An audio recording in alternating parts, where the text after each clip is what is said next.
ओम शांति। इस शरीर को चलाने वाली आत्मा है। आत्मा का निवास स्थान यहाँ भ्रुकुटी में है। आत्मा शरीर को चलाती है। अभी ये दिमाग है,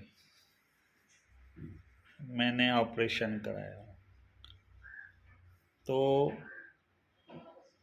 आत्मा ने वो देखा कैसे ऑपरेशन हो रहा है, और फिर ये जो आत्मा है ना, ये परमात्मा की संतान है।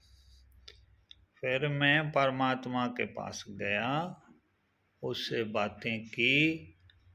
उसने मेरे को, बाबा ने अनुभव कराया कि देखो बच्चे, तू आत्मा है।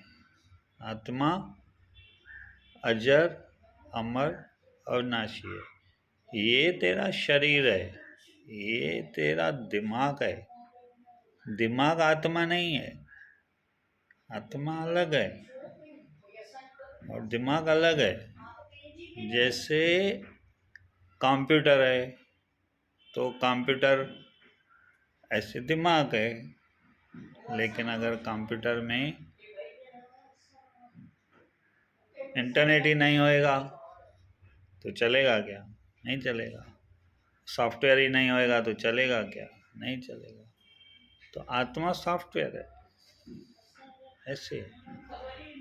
ये मैंने अनुभव किया। ओम शांति।